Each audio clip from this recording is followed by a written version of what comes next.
अमीर और गरीब का भेद, गौतम बुद्ध की प्रेरणादायक कथा। दोस्तों, यह संसार हमेशा से दो वर्गों में बंटा रहा है, अमीर और गरीब। किसी के पास धन संपत्ति की भरमार है तो कोई रोजी रोटी के लिए संघर्ष करता है। लेकिन प्रश्न यह है कि असली अमीरी क्या है?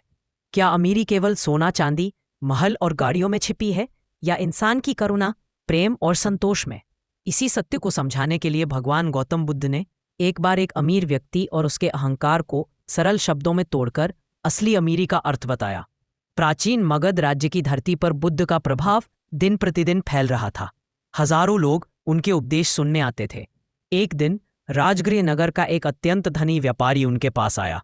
वह रेशमी वस्त्रों में लिपटा था, हाथ में कीमती आभूषण, चेहरे पर घमंड और बोलचाल में अहंकार छलक रहा था। वह बुद्ध के सामने आया और बोला, हे गौतम, लोग कहते हैं कि आप संसार के सबसे बड़े ज्ञानी हैं, लेकिन मुझे तो लगता है कि आप गरीबी और साधारण जीवन को महान बताते हैं, क्योंकि आपके पास धन नहीं है। आप भिक्षा पर जीवन यापन करते हैं, इसलिए आपको अमीरी की असली ताकत का पता ही नहीं है। उसके चेहरे पर घमंड साफ झलक रहा था। बुद्ध मुस्कुराए। उनके चेहरे पर अपार शांति थी। उन्होंने बड़े सरल स्वर में कहा, भद्र पुरुष, यह बताओ तुम्हारे पास कितनी संपत्ति है? व्यापारी बोला, मेरे पास असंख्य सोने चांदी के खजाने हैं, सैकड़ों नौकर चाकर हैं, घोड़े, रथ, गाड़ियां हैं। मेरे भंडार अनाज से भरे रहते हैं। पूरा नगर मुझे सम्मान देता है। बुद्ध ने कहा, अच्छा, और जब मृत्यु आएगी तब इनमें से क्या तुम्हारे साथ जाएगा? व्यापारी चौंका। वह कुछ देर चुप रहा, फिर बोला, सच है, मृत्यु के बाद कुछ भी नहीं जाएगा। बुद्ध ने कहा, तो फिर यह कैसी अमीरी है जो क्षण भर भी स्थायी नहीं? सच्ची अमीरी वह है जिसे मृत्यु भी छीन न सके। धन, गहने और महल सब यही रह जाएंगे, परंतु दया, करुणा, सत्य और संतोष, ये गुण आत्मा के साथ रहते हैं। यही मनुष्य की सच्ची अमीरी है। व्यापारी बोला, लेकिन हे गौतम, समाज में तो वही अमीर कहलाता है जिसके पास दौलत हो। गरीब का तो कोई सम्मान नहीं होता। बुद्ध ने उदाहरण देते हुए कहा, मान लो एक गांव में दो व्यक्ति हैं।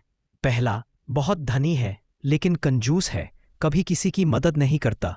दूसरा गरीब है परंतु उसका हृदय दया और प्रेम से भरा है। वह जो थोड़ा बहुत भी कमाता है उसमें से जरूरतमंद को अवश्य देता है। अब बताओ, इन दोनों में से लोग किसे दिल से याद करेंगे? व्यापारी कुछ देर सोचकर बोला, शायद उस गरीब को, क्योंकि उसका हृदय बड़ा है। बुद्ध ने कहा, यही अंतर है अमीर और गरीब का। धन से भरे रहने वाले को लोग क्षणिक सम्मान तो दे सकते हैं, लेकिन करुणा और सेवा करने वाले को लोग पीढ़ियों तक याद रखते हैं। बुद्ध ने उस व्यापारी को और समझाने के लिए एक प्रसंग सुनाया। उन्होंने कहा, एक बार एक गरीब भिक्षुक मेरे पास आया। उसके पास न घर था न परिवार, लेकिन उसने अपने पास की एकमात्र रोटी भूखे कुत्ते को खिला दी।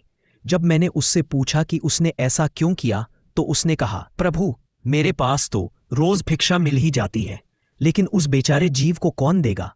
मेरा पेट एक बार भूखा रह सकता है, पर उसकी जान न जाए। बताओ, क्या वो भिक्षुक गरीब था या अमीर? व्यापारी के पास उत्तर नहीं था। बुद्ध ने कहा, समाज ने अमीर गरीब का भेद धन के आधार पर बनाया है, लेकिन मैं कहता हूं असली भेद मन के आधार पर है। जिसके मन में करुणा है वह अमीर है, जिसके मन में द्वेष है वह गरीब है। जिसके पास संतोष है उसके पास असीम खजाना है। जिसके पास केवल लालच है वह कितना भी धनी हो फिर भी कंगाल है। व्यापारी का घमंड अब पिघलने लगा। उसके मन में विचार आया, सचमुच अब तक मैं केवल धन को ही अपनी पहचान समझता रहा, लेकिन असली पहचान तो मेरे कर्म और मेरे गुण ही है। उसने बुद्ध के चरणों में प्रणाम किया और बोला, गुरुजी, आज आपने मेरी आंखें खोल दी। अब से मैं अपनी संपत्ति का उपयोग केवल अपने ऐशो आराम के लिए नहीं, बल्कि जरूरतमंदों की मदद के लिए करूंगा। बुद्ध ने आशीर्वाद दिया और कहा, याद रखो, संसार में वही सच्चा अमीर है जो दूसरों के आंसू पोंछे। दोस्तों, यह कथा हमें यही सिखाती है कि असली अमीरी बैंक बैलेंस में नहीं, बल्कि इंसानियत में है। सोना चांदी मिट्टी हो जाते हैं, लेकिन अच्छे कर्म अमर रहते हैं। दया, करुणा और प्रेम ही मनुष्य को महान बनाते हैं। गरीब वह नहीं है जिसके पास पैसा नहीं है, बल्कि वह है जिसके पास दिल में प्रेम नहीं है। एक धन की नश्वरता, जैसे फूल खिलकर मुरझा जाते हैं, वैसे ही धन एक दिन नष्ट हो जाता है। आज जिसके पास खजाने हैं, कल वह खाली हाथ हो सकता है। 2. संतोष ही सबसे बड़ा धन। एक गरीब किसान भी सुखी रह सकता है यदि उसके मन में संतोष है, जबकि एक अमीर राजा भी दुखी रह सकता है अगर उसका मन हमेशा और अधिक पाने की चाहत में जलता रहे। 3.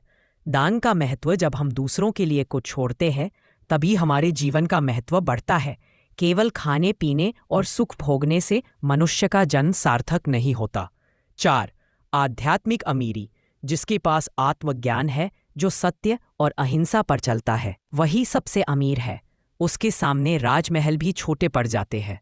गौतम बुद्ध की इस कथा का गहरा संदेश यही है कि असली अमीरी धन नहीं बल्कि गुणों में है। असली खजाना सोना चांदी नहीं बल्कि दया और प्रेम है। और असली सम्मान धन से नहीं बल्कि अच्छे कर्मों से मिलता है।